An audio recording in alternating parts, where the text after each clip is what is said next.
Hello, friends! Kectil welcomes you to its YouTube channel, and as always, Alexander Fomin, the creator of this channel, is with you.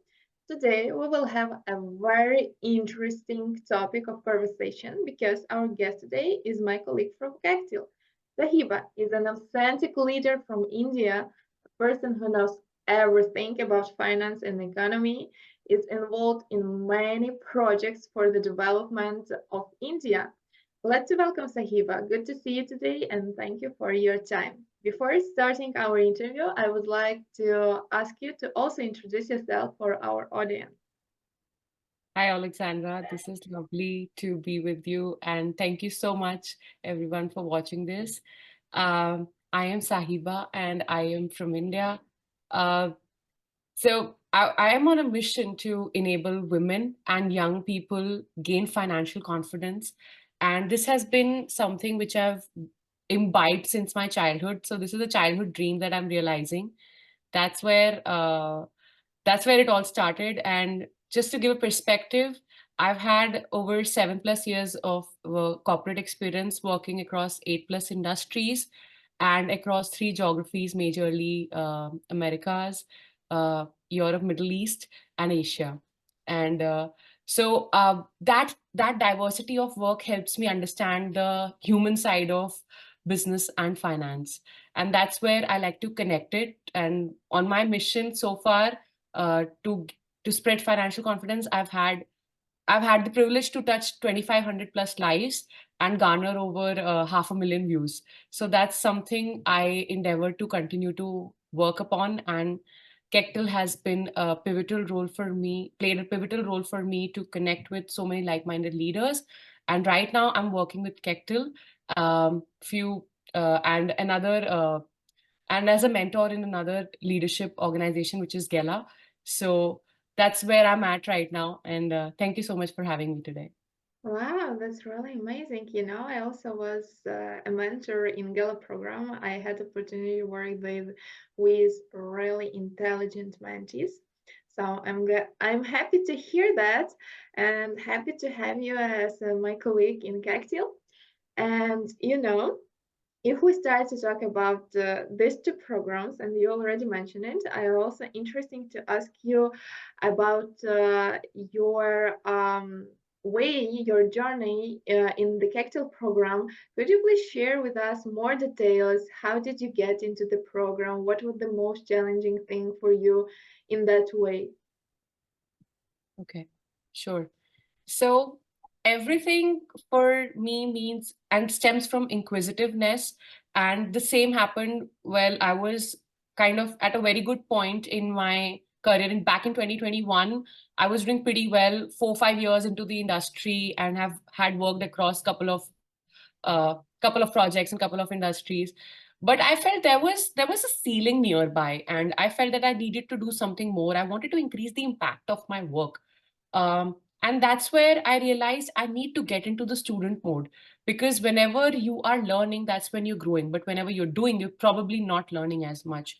So that's when I learned about Kectil, and it sounded very challenging to me because I've been a business student throughout, and majorly on the side of economics and finance. And I saw history, governance as a challenge. And I was like, okay, this seems out of my comfort zone. So essentially, that's where I need to go. So that's where I started. And, in the initial round, I had mentioned my dream. And, at that point of time, I was not where I am at right now with my mission of financial confidence. And that's what I pitched to Kectil, and they picked me up and polished me for it. So that's where it began for me. And I had to learn a lot of things during this process. How to learn also, then how to learn with someone who's probably a decade younger to me. And the biggest learning, I think, for Kectil is learning the different interpretations and nuances across cultures. So one thing which might mean something to me in India would mean totally different to you in Ukraine or somebody else in Nigeria. So the way we communicate and the way we understand things, that's also something I've learned with Kectil so much. Oh, a lot of thank you, Lauren. I guess I had the same impact as you got from Kectil, but in a bit different way. Also, as learning, but it's also a good point, and that's really impressive that you mentioned it. I hope that after our interview, our viewers on the YouTube channel will inspire your story, and next year they will apply to Kectil program, and we will get more and more youth that will be able to make huge impact to the world, to their communities and society. But let's move on to another interesting topic that I'm also interested into that. As far as I know, you have your own business, right? That you're helping people become financially confident. That's really amazing. And could you please tell us more about why you choose the direction of this business and what project are you currently working on? Sure. Um, so I'd like to start with this thought or question rather to everyone watching this. How important is money or finances in a day-to-day life? May I answer? Certainly. From my perspective of view, it's one of the important things that help us to live, to have our comfort done, to get all needed goods that we need in our life. So it's, I guess, in the first or second place on our life.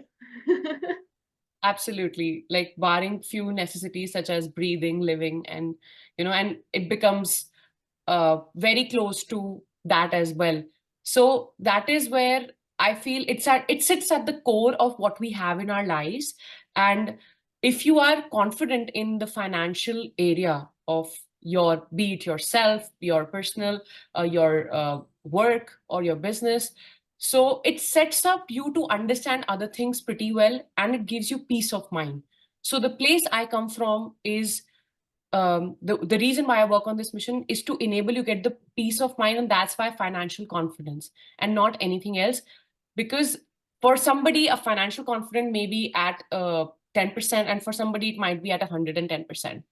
So enabling you get your level of financial confidence is the mission that I work towards to to make you understand it statistically, because it's a world of numbers. In the geography where I'm at, only 27% of people are actually financially literate, which means only about 3 people out of every 10 even understand what does basics of money mean.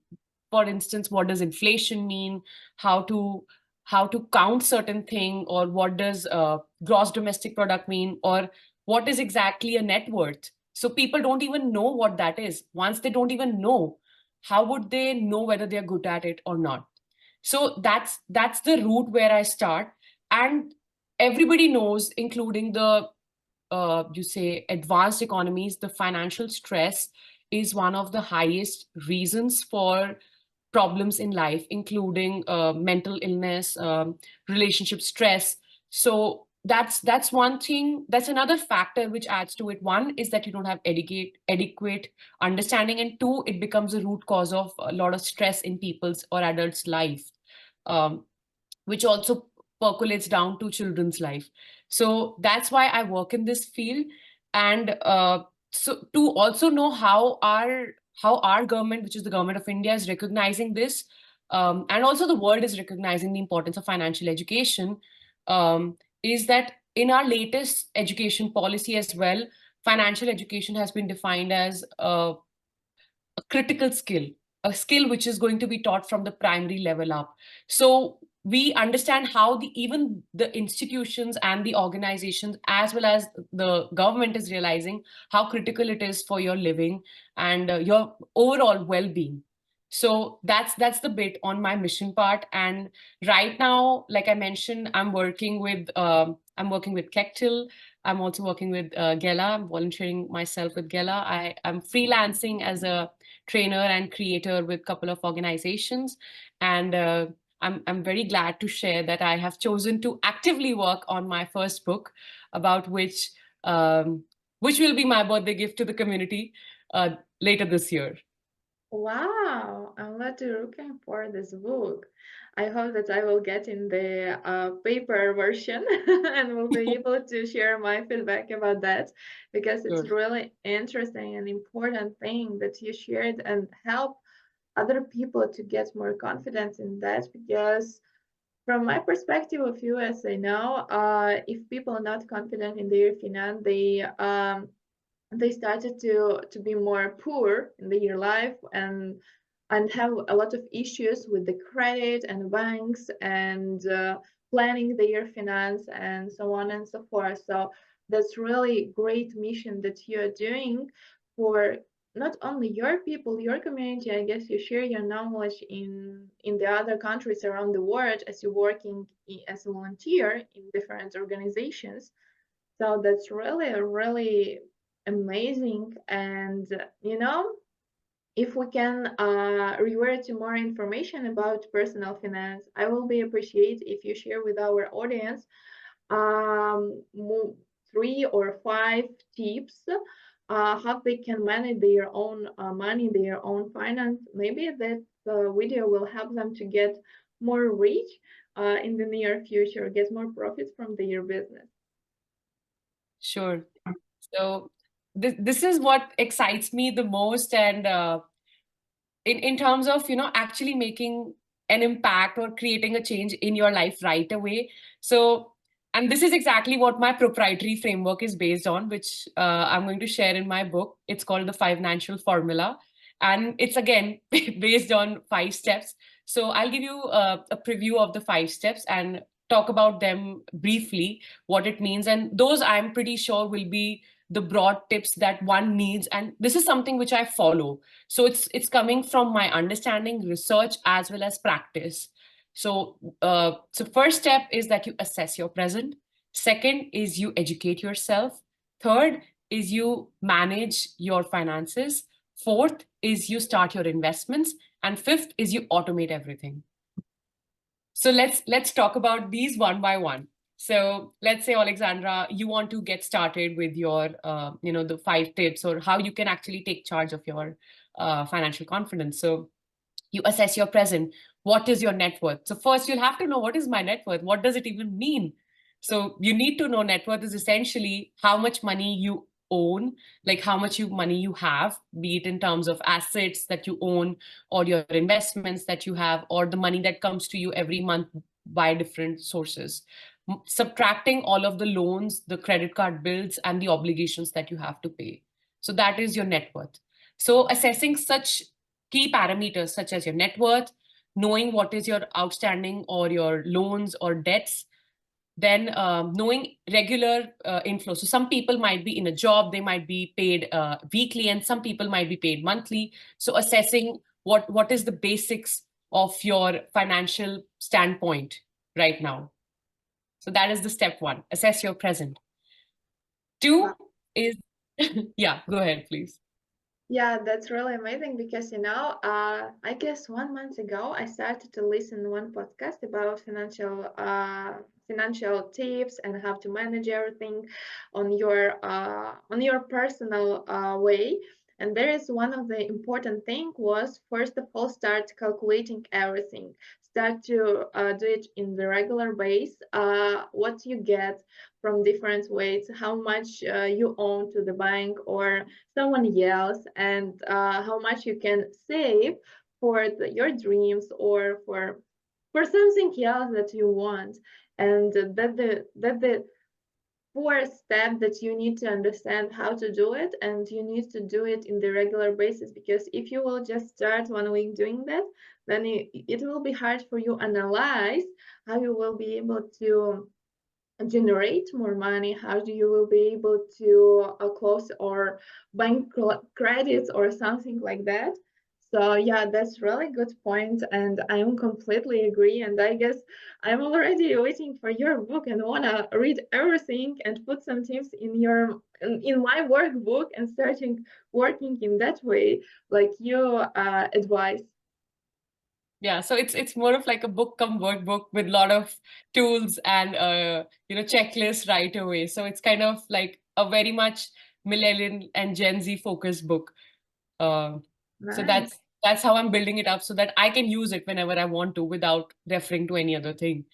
Okay, so coming on to the second point is that we educate ourselves, and education just does not mean that you learn some concepts. It's about it's based on three pillars also, as the Reserve Bank of India defines it. It's knowledge, attitude, and behavior.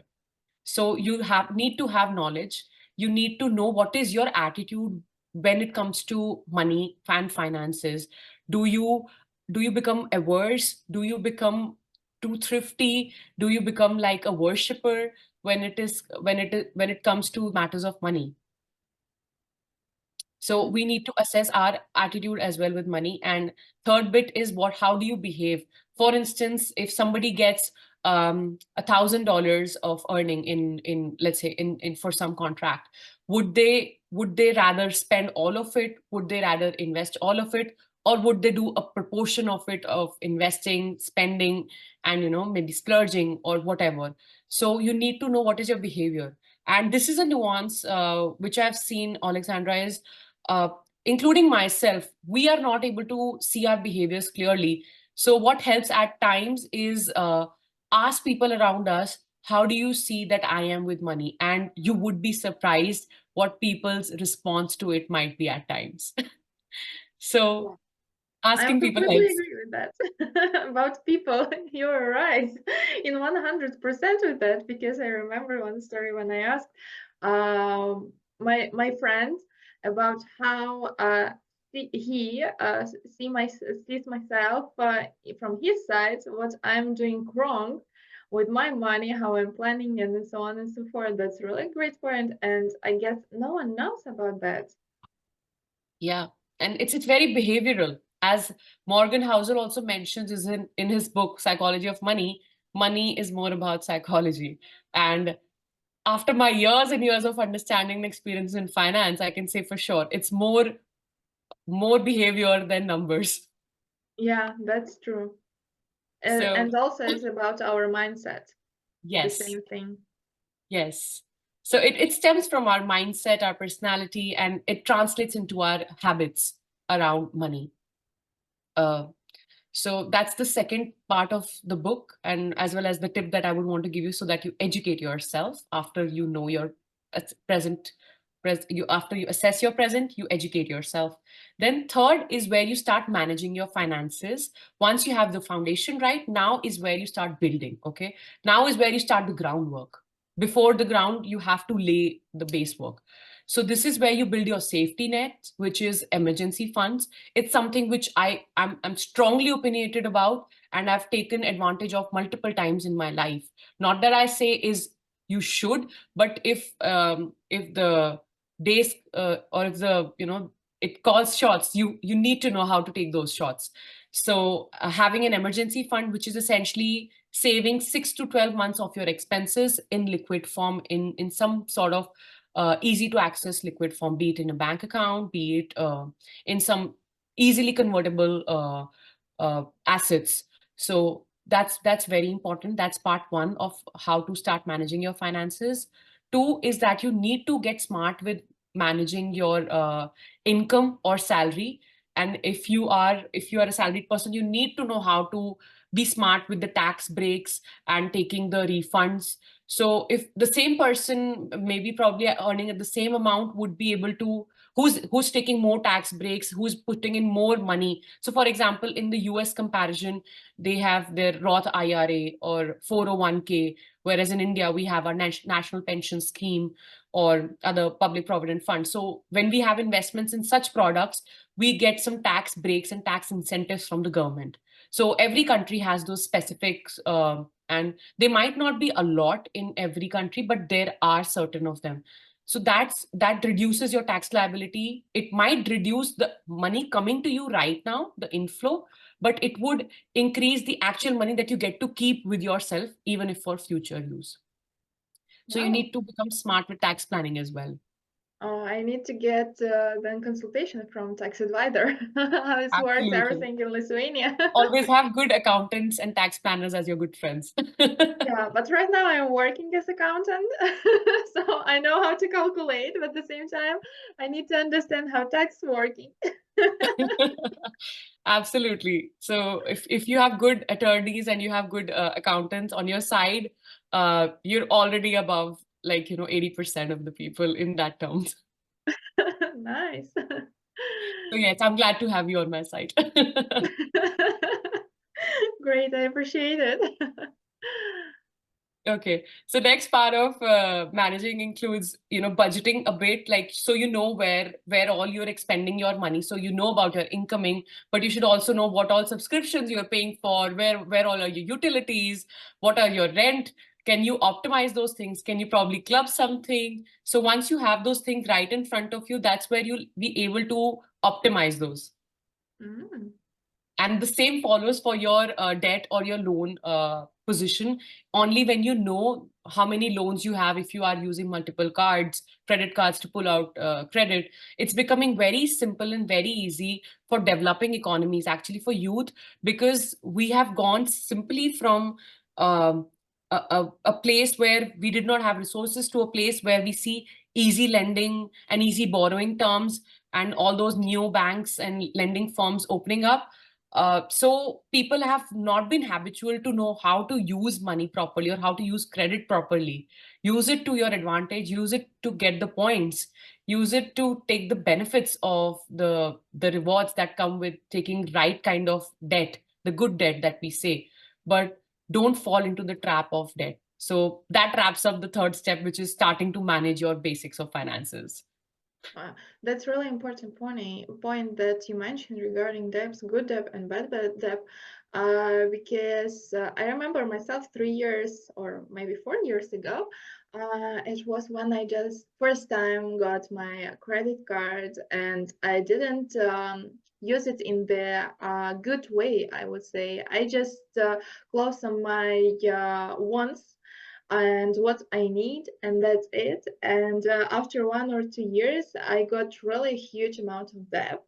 And after I guess this huge mistake that I did in my life, I started to understand what I need to learn, what I need to get to know how to manage it, my money, how to deal with everything, and how to optimize my income. So that's really an important point for youth to understand how to invest the credit money to their future, how to invest money to themselves, and understand what they need for their career, and what they still miss. And in that point, also important thing it is if you have mentor, because when you learn in that journey, it is hard to understand what mistakes you are doing, and what wrong things in your planning. And when someone more experienced person helps you to understand as minimum what's wrong, why you don't get a lot of money from your salary, or why you cannot optimize your money. So it is really needed to have some advices and understanding how to go with all of that. So that's really important. So I'm already looking for your book, you know. I want to be first person. Sure, I'll share the draft with you before Okay, before the great. publisher pushes it out. If you need some story, real story, with some issues or some problems with money, or how to manage credit, or some mistake that I did, I can share the story. You know, I have a lot. I But would right be now glad I'm to take confident. stories. Yes. Because that makes it so relatable. And it's not just you, Alexandra, it's me too. Like, I've also made those mistakes. And that's what I strive to do, that, younger people, they learn from my mistakes. Sure, I also learned from my seniors, um, but probably I had to always ask. So I want to be that senior who keeps telling. Yes, Don't yes, do it. you're right. I guess we need to, in the near future, record one more video about personal finance, how to manage it, how to deal with it.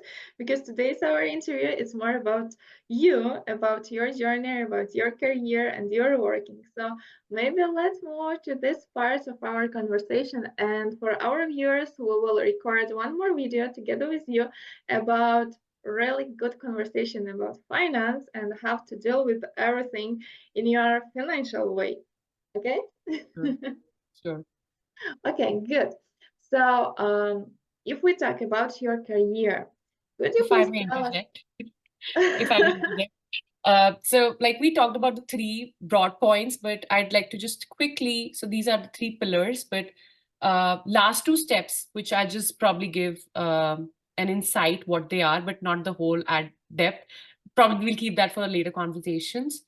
Is four, after you've started to manage your finances, you need to start your investments. That's where your wealth creation journey begins. And in that, we have multiple steps. So we'll keep that for the book and our later conversations.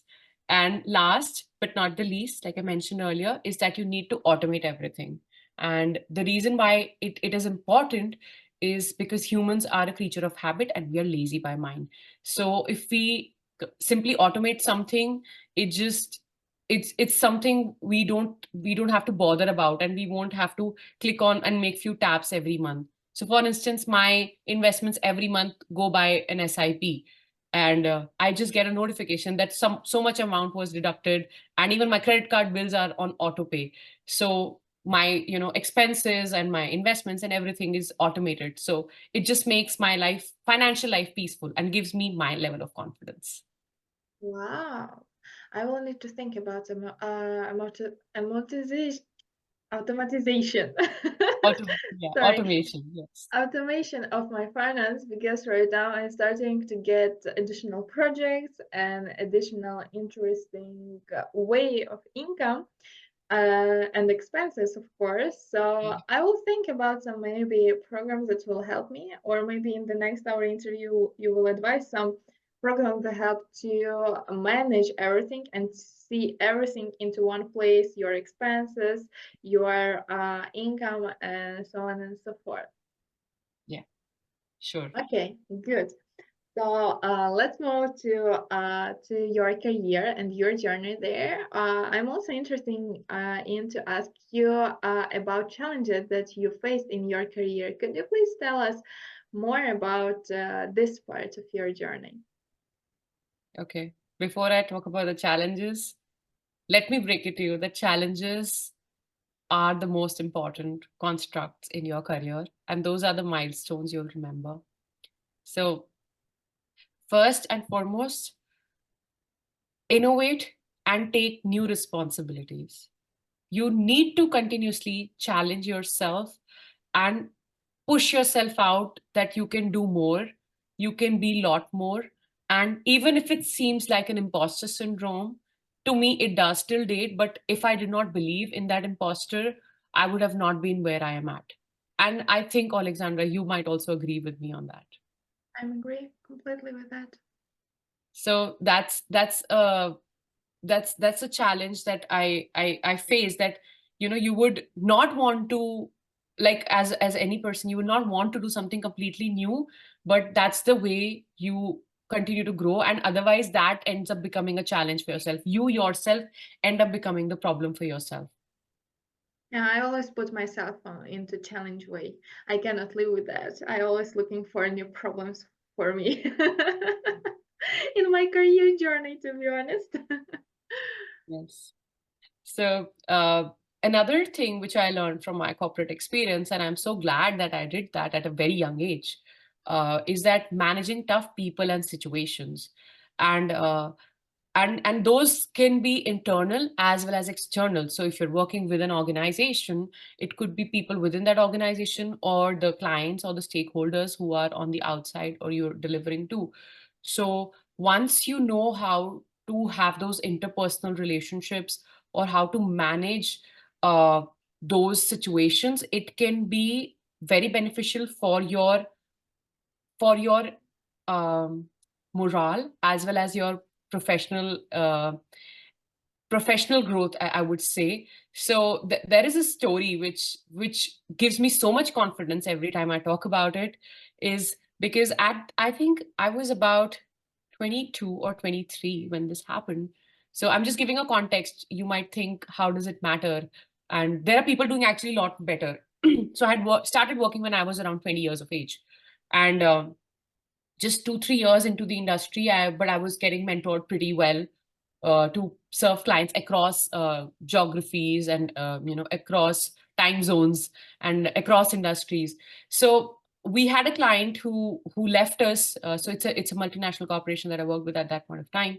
A client left us because of uh, certain situations, and I could say, yeah, COVID, and some budget constraints, and multiple things happened. But one thing which made us get that client back, rather not just the client back, but the entire account back, was how I had maintained the personal connect with the client and the kind of handling that I was able to maintain with the client during my period with them. So once I understood the client, once I knew how to manage those pressure times pretty well, they joined back on the condition that I would be the only spokesperson for that account. And the pilot billing of that itself was well over 60,000 grants. So that gives you a lot of confidence to understand that once you know how to manage tough situations, tough people, and it's never people, it's always the circumstances. So that always brings out the best for you, I think. So those are the challenges which have become like a pillar for me. And last but not the least, I think you need to know how to unlearn and relearn. That's what I've been rinse and repeating over the last years. Wow. And could you please tell us more? What do you mean in unlearn and relearn? Maybe you have a really interesting situation that you will be able to share with us related to that point. Sure. So it has been across like my academia, across my professional experience, and across leadership experience. So when I talk about academia, I was mostly like into business and finance. And then in my professional life, I switched multiple industries. When I had worked in an industry for about a year, I had understood that industry in and out. I asked for more challenges. I asked to probably switch the industry, learn the key components of another industry, maybe work in similar profile, but no in another industry. So I was unlearning from one industry. Let's say I had worked in private equity and venture capitalist. From that, I moved on to what do you say, retail, and then I moved on to electricals, and then to accounting and payroll services, and then to real estate and consulting.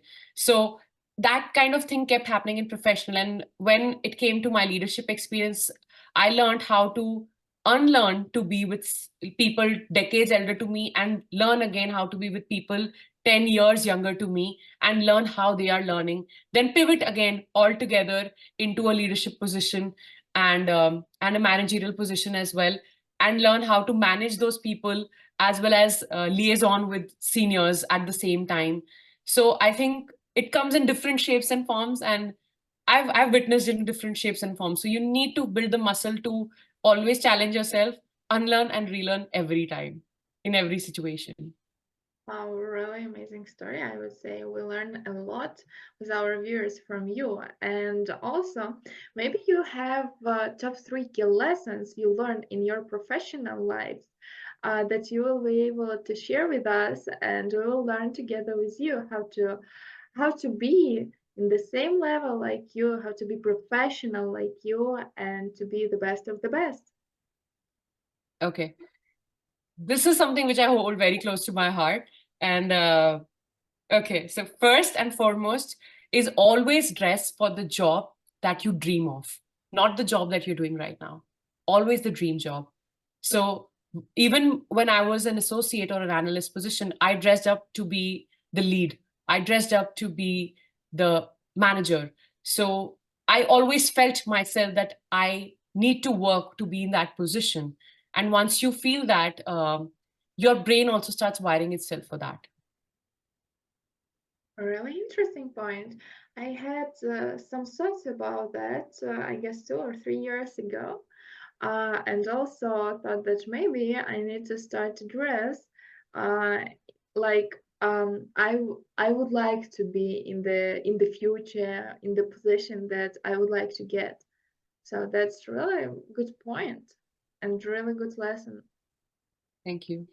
Second, I think is you need to communicate genuinely and with empathy. Don't communicate just to make your point across. Communicate to understand and get to get to a conclusion to collectively. And active listening becomes a very important part of it. So I think communication is at the core of everything. And like I had mentioned, the example of the client who came back purely based on the connect that I had with the client, and I was just a 3 or 4 year young person into the industry, and the only reason why the client was able to come was the connection we had. So I think communicating is at the cornerstone of progress in your professional life. Yes, and we need to always learn how to communicate in the proper way, how to understand how to communicate. This necessary skill if you want to be professional in your career way. Yeah. Last but not the least, I think you need to dare to learn and have confidence in yourself.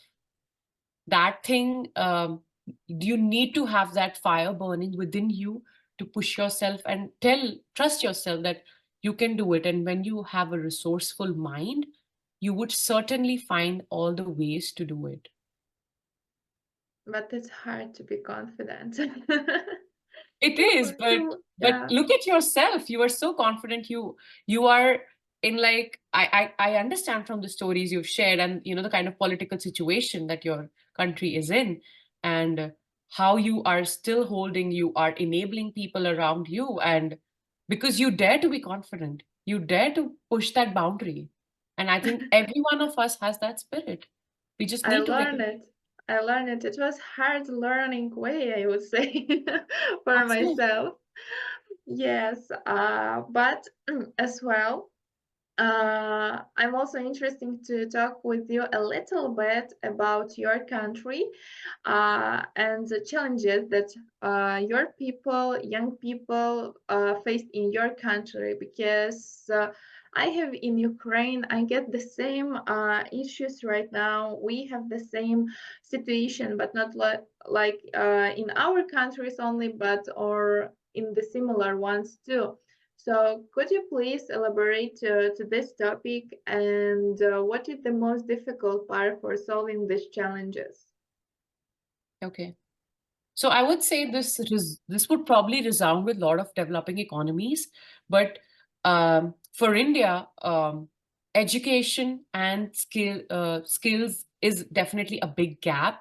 Um, as much as our government is working with a lot of policies on it, the the school dropout rate at the grade 10th, which is like a secondary school, is about 20%. So out of every 100, 20% of the students just drop out. And the reasons why, which we know from statistics and and from our experience, and including bodies like UNICEF, are that students drop out from schools for for petty things, such as helping with their household chores, or they have to get into unrecognized or labor sectors, or work as domestic house help. So that is definitely a challenge that we face in our economy. And that is, and this just not does not end that that they drop out of the circumstances. The skills that are needed in the industry are not what the traditional education system have been able to deliver. That's why there has been an orientation and reorientation of education policy in India, but still lot needs to be done on the ground.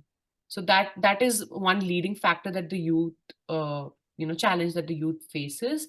And another is the employment. So once you don't have the right set of understanding or education, of course you will face problem with the employment. And this happens not just on the uh, supply side, which is when people are not employable, but it also is on the demand side that those kind of jobs are not created. The market is demanding something else and the supply is something else. So there is a bridge, like there's a gap which needs to be bridged of what is the industry wanting and what is the system delivering right now. So if we talk about the periodic labor force survey that India has annually, as per the 2022 record, we had about 58% on only of labor participation. So in a country which is 1.4 billion, and now we are the most populous country in the world. So just look at that, only over half of the workable population is working. And by the definition and by the demographics, our country is very much below 30 years of age. The median age in our country is below 30. So that is a pretty appalling statistic to look at. And there is definitely the gap that exists on the skills end. And last but not the least, Alexandra, is the factor of gender inequality and safety. This is not a very talked about topic challenge that we talk about. In a lot of surveys, it would not appear, but it is still a very much a constraint, especially in the remote parts. Uh, and there is there is a challenge of resources that is available to gender, like the fairer gender or women, I would say. But it's not just binary, it's not just men and women. There is there is a bigger community which is being recognized as LGBTIQ plus. So people, there is a lot of gender inequality, there is a lot of issues with respect to diversity and inclusion also that exists. And the safety in the remote parts is even worse, and that is just not gender specific anymore. It is for across genders, and it is for age groups. And so at I would say, like, a human's life is not, you could say, safe and equal in the remote parts, or even at times in the some of the urban parts. I would say the safety still remains a concern in our economy. Wow, the same issue we have right now, even in Ukraine. And I had interview with other guys around the world, and they said almost the same things. Each country, I guess, right now face the same challenges. And the problem is, I guess, not these challenges. It is that our governments not doing a lot of things to solving that. They are trying to do that or just claim that they are doing that, but not doing the actions, real actions that help to solve it and have more safety life, more confident life, and even more opportunities if we talk for youth. So that's really a great point that you raised right now, and share information about your country and what challenges you face. I guess that together with other youth around the world, inside Kectil organization too, we'll be able to do something that will help to solve it, or just to help to some youth to getting more better life than their country can get them. So thank you very much for this point and for explaining everything how going on in your country. Thank you. It's been a pleasure on my end to share my thoughts, and it's a privilege. Okay, and the last thing, as we're going to the end of our interview, in our YouTube channel, we have a small tradition, and following this small tradition, I would like to ask you, what do you wish the young leaders around the world who are watching us today, what advice would you give them? Okay. So work hard plus smart. You need to build your understanding and expertise in one field, and then learn how to present yourself and market yourself. This is a learning which I've had in my experience so far across my work and learnings. So It's as simple, I would say. Take this as an analogy that you are the innovator of a new and amazing iPhone, but you've just taken that piece and put it in a locker. You've not put it in the market. So what is the use of that invention that you've made? So you need to work hard on your skills, and after that you need to know how to market yourself. That's the thing I would like to say for any young leader. Wow, I appreciate it. And thank you very much, Sahiba, for your time today, for your all tips, all lessons, all information and experience that you shared. And we got really inspiring interview. And I guess our all viewers looking forward to your book already. And we will talk about it later, I guess, when you get release of your book. We'll present it for Thank you. our use and talk about all lessons that they can get from this to be more financial confident and to be really authentic leaders like you are. And for our viewers, I also would like to remind that it is important for us to see your support and activity on the channel. So do not forget to like this video, comment, and subscribe to the Kectil channel. Thank you. Thank you.